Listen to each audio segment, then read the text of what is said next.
dari kitab suci Al-Quran yang dijadikan landasan dasar berdirinya dan landasan dasar perjuangan Partai Umat.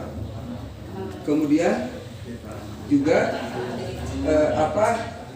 visi dan misi dari berdirinya Partai Umat ini.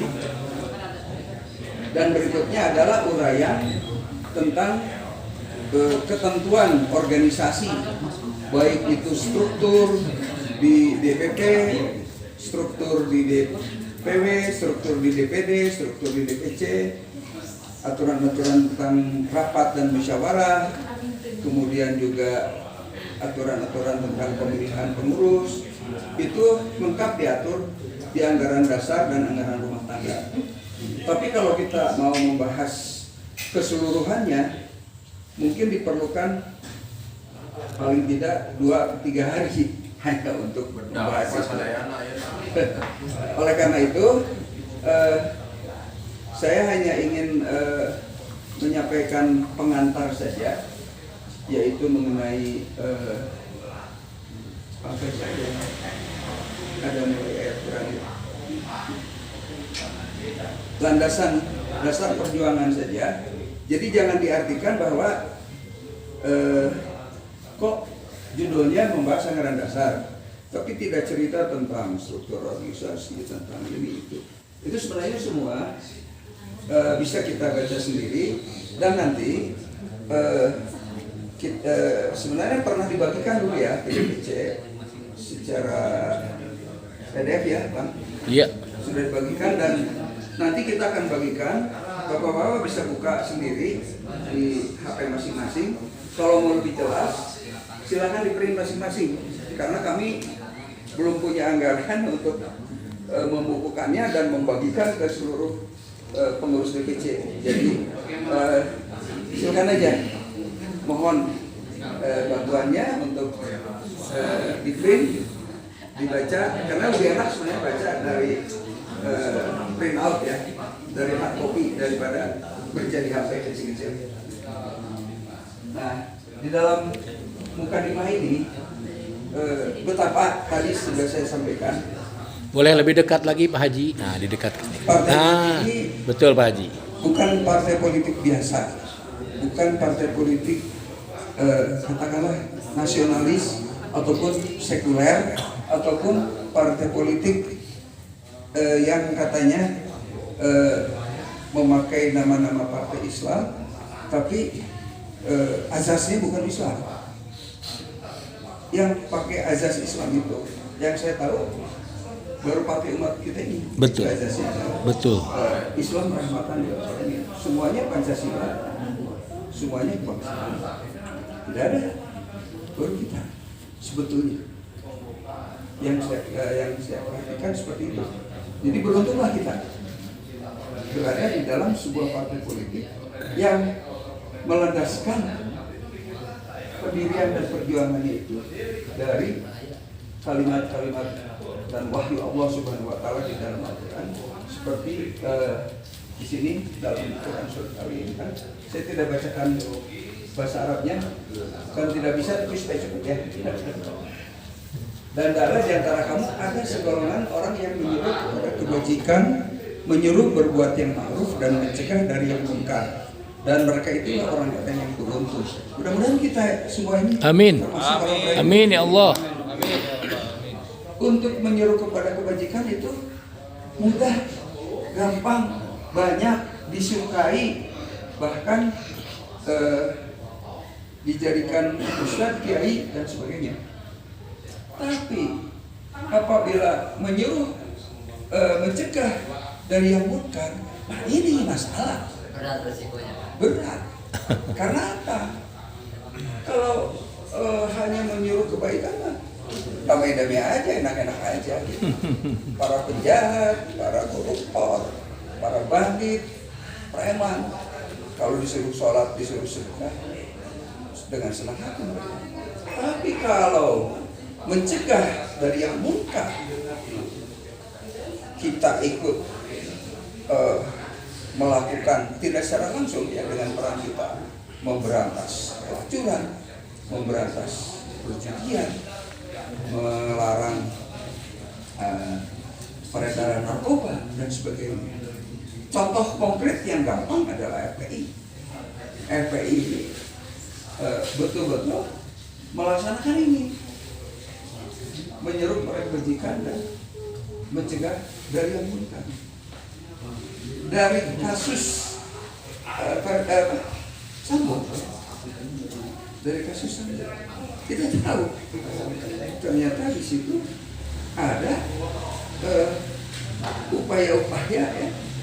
Mereka itu bukan mereka itu ditugaskan untuk ada BNN, Badan Narkotika Nasional, ada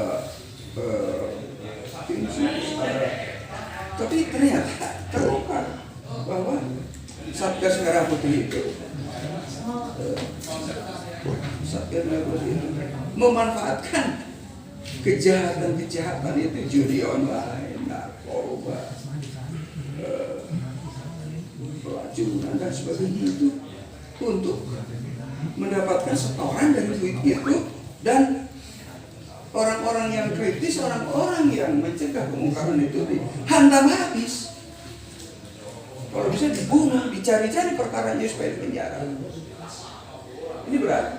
Mungkin kita dari sisi politik nanti tidak secara lapangan ya, berjuangnya dari sisi politik. Mungkin di parlemen dalam pembentukan undang-undang dan sebagainya. Tapi juga kita bisa berperan di masyarakat.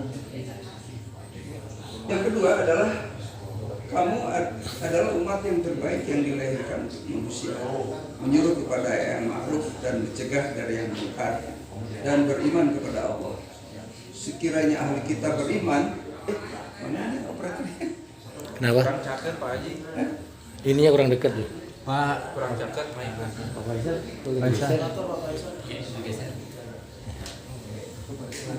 Pak Rocky, mana Pak Rocky? Boleh dibantu. Lebih dekat boleh Pak Haji? Biar suaranya masuk.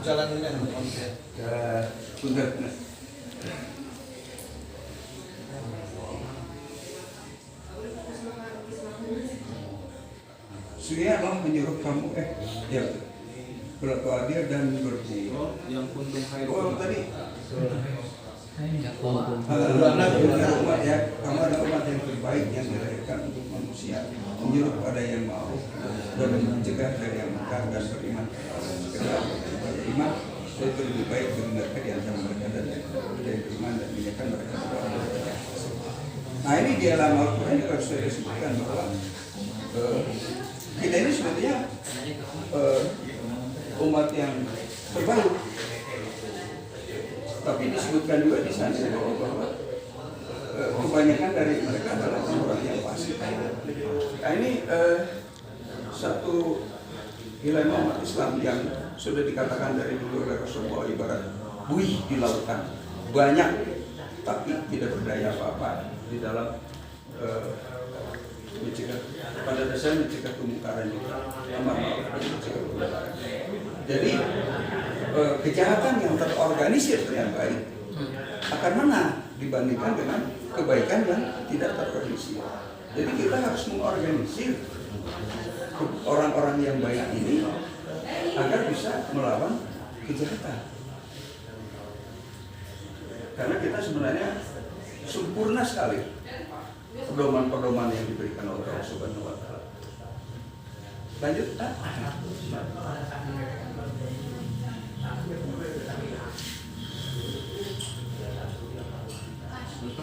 Terus? Ya lanjut. Naik. Mana? Ini. Dan taklah di antara kamu terus Halaman 9. Nah ini. Sesungguhnya Allah menyuruh kamu berlaku adil dan berbuat kebajikan, memberi bantuan kepada kerabat, dan melarang melakukan perbuatan keji, kemungkaran dan pemusuhan. Dia memberi pengajaran kepadamu agar kamu mengambil pelajaran. Jadi berbuat kebajikan ini diulang-ulang. Kemudian berlaku adil juga menjadi perintah kepada kita.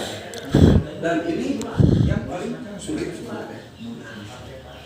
Yang pertama akan diminta pertanggungjawaban terhadap seorang pemimpin, baik pemimpin lembaga, pemimpin negara, pemimpin partai adalah berlaku adil. Kita bisa merasakan sekarang mengenai penegakan hukum di negara kita. Saya yakin juga Bapak sudah sering membaca di medsos bagaimana penegakan istilahnya tumbuh ke atas, tajam ke bawah. Tebang pilih. Tebang pilih. Kalau bagi mereka-mereka yang oposisi, Habiskan. ngomong sedikit aja langsung Habiskan. tangkap, diproses, dibunuh. Masalah sekali lagi masalah depresi misalnya soal waktu COVID itu dijadikan dasar untuk menghukum. Setelah itu betapa banyak pejabat-pejabat negara kita termasuk presiden sendiri yang dengan bebas mengumpulkan sekian banyak orang dalam situasi COVID. Bahkan pemilu pun dalam rangka menjadikan anak menjadi dan mantunya jadi wali kota dilaksanakan dalam kondisi COVID. Astagfirullah. Sedangkan sekarang menjelang pergantian presiden di 2024 kok tidak? Kenapa semuanya jadi hilang? PLT? Kenapa diangkat Mendagri dan presiden? Ada apa ini? Itu tidak adil juga. Ini harus kita pertanyakan. Karena kita lihat aja Jakarta, coba PLT-nya itu ngerusak semua apa yang sudah diperbuat oleh Anies. Astagfirullah. Contoh kecil. Yang lain juga pasti ada pesan-pesan untuk memenangkan, termasuk kemarin kita dengar masalah demonstrasi kepala desa. Itu dijadikan tawar-menawar. Ya, mereka dikasih 9 tahun dan mereka sudah mendeklarasikan 3 periode meskipun mungkin susah karena partai yang mayoritas atau tertinggi sekarang menentang, karena ada kepentingan mungkin ingin putrinya yang maju. Iya. Kalau 3 periode nanti nggak ada kesempatan dalam itu. Jadi sebenarnya udah terbelah juga mereka. Kemudian yang lain,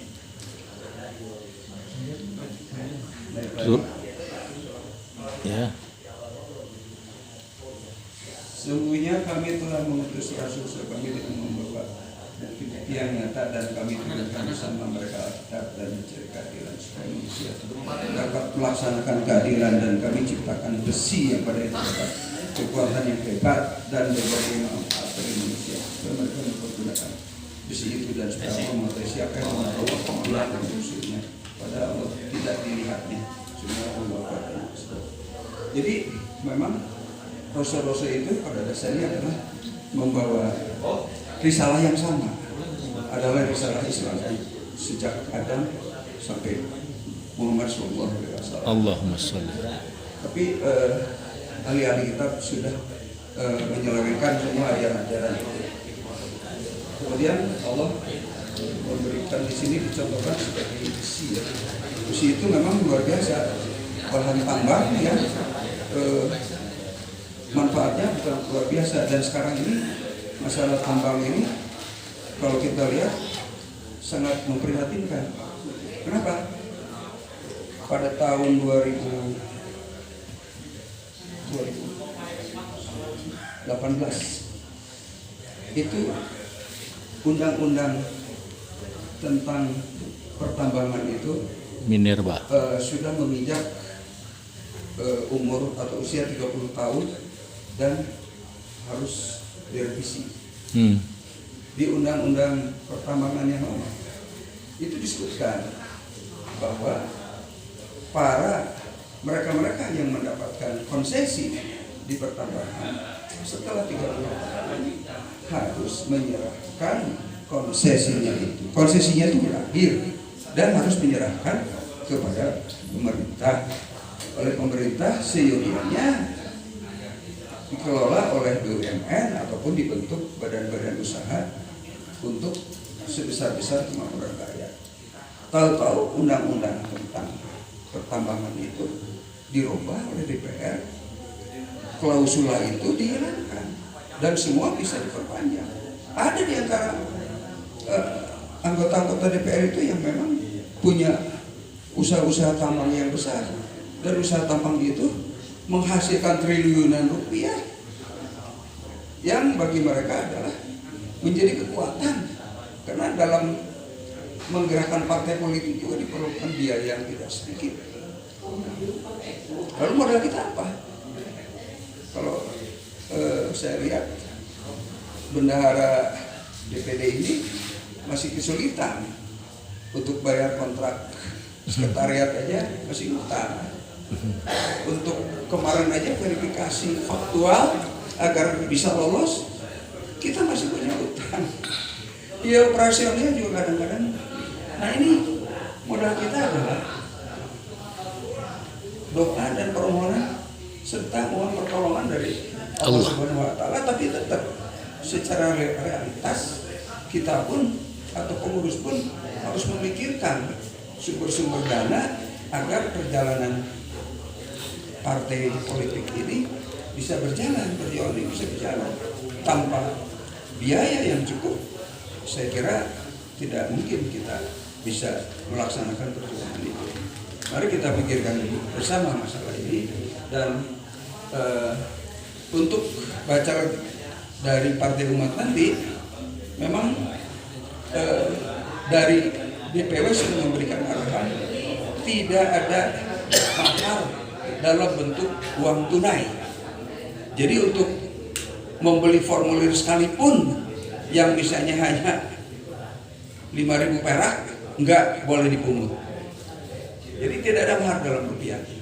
Tapi kebutuhan-kebutuhan untuk alat peraga kampanye, mari kita biayai bersama-sama untuk kepentingan para bacalek sendiri dan untuk kepentingan partai umat juga. Itu dari segi biaya. Dilanjut Pak. Terus Bang? Nah ini untuk PDF-nya.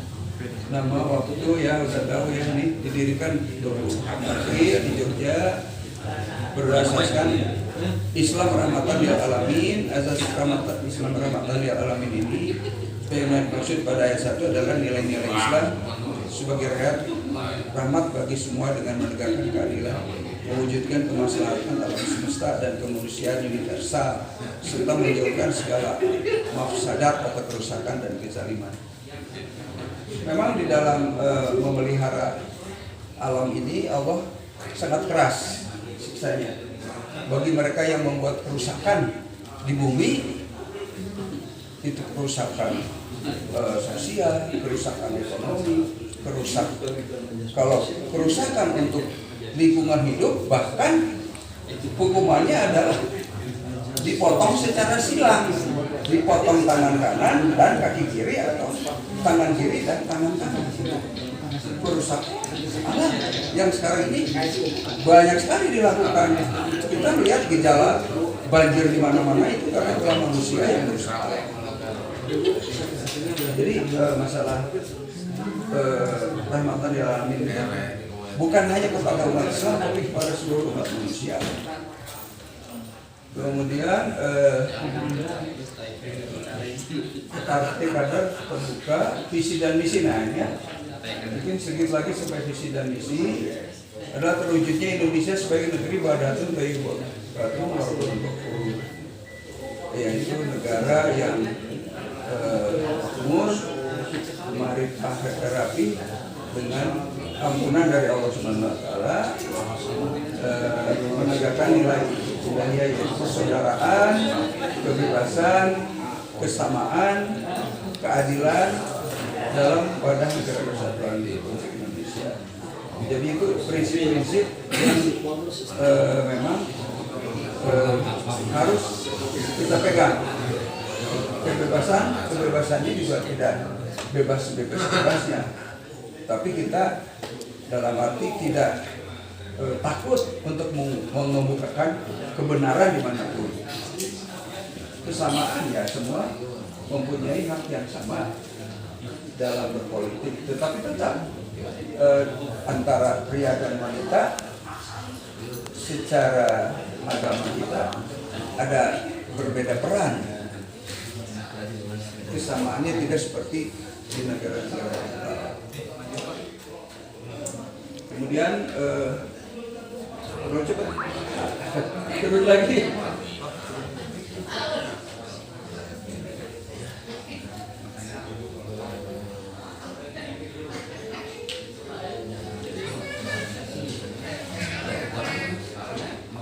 Jadi isinya mempertahankan negara kesatuan Republik Indonesia berdasarkan prinsip agama Indonesia. Jadi kita tetap mempertahankan negara kesatuan dari berbagai bangsa, suku bangsa, agama dan ras.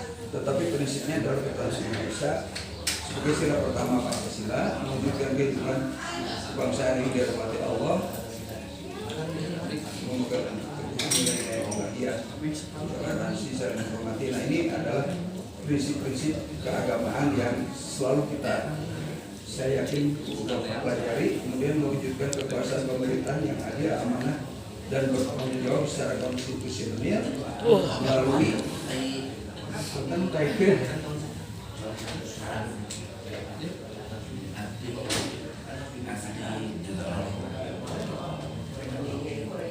memilih pemilihan umum yang jujur, adil, langsung, umum, bebas rahasia.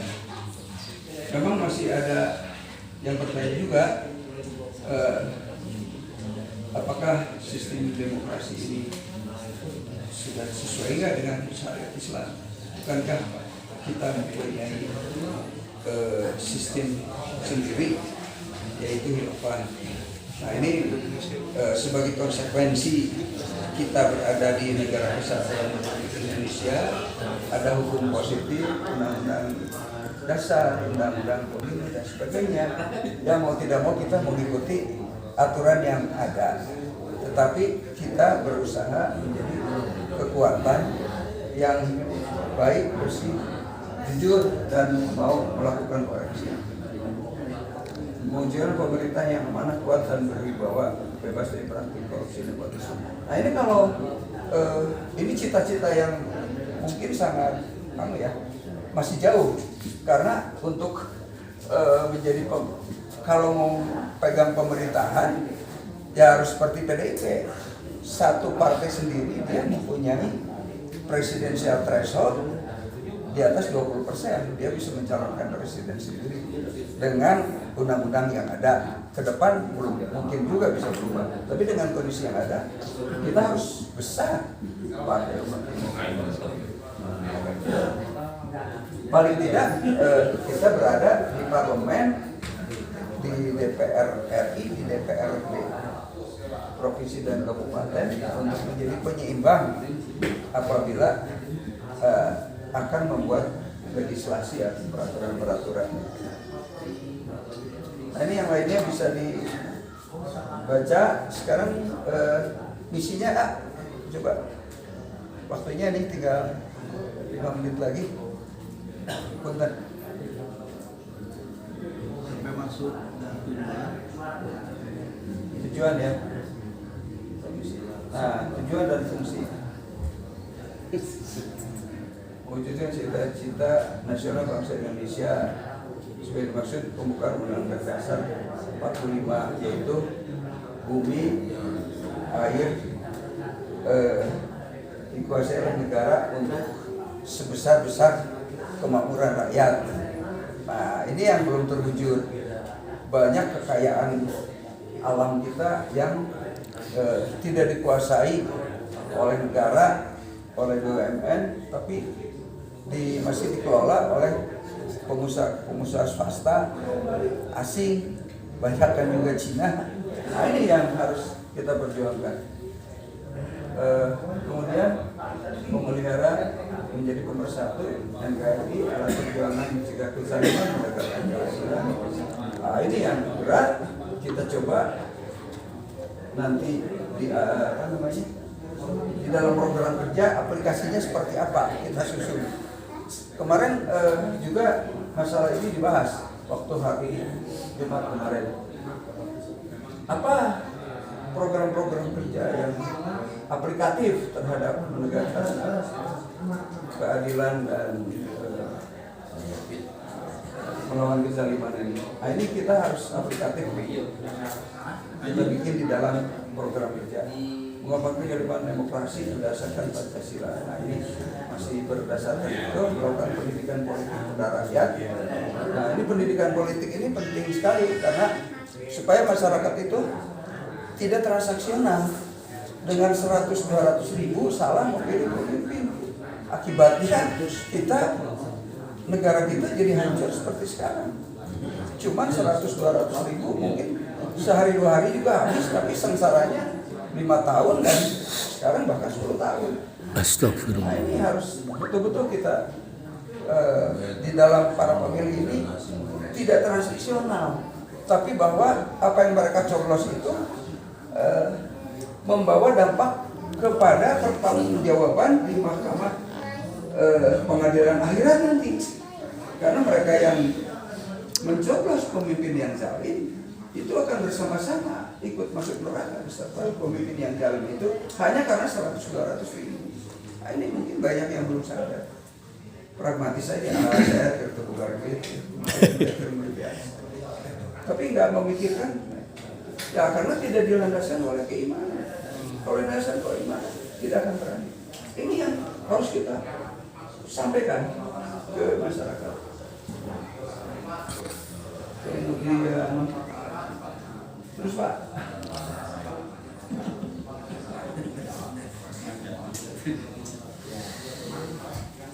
melakukan rekrutmen politik melalui mekanisme demokrasi berdasarkan integritas, kapabilitas, kesetaraan dan keadilan gender. Nah ini untuk rekrutmen ini mudah-mudahan para bacalek sudah mempersiapkan diri ya dengan berbagai ilmu ya mengenai bagaimana masalah pembuatan legislasi, kemudian terutama ya landasan dan tujuan perjuangan partai umat. Kemudian fungsinya ya coba sedikit lagi. Pendidikan politik, komunikasi politik, sosialisasi politik. Nah ini di berbagai kesempatan hendaknya bisa diperbanyak ya pembinaan-pembinaan, penjelasan-penjelasan dan diskusi-diskusi.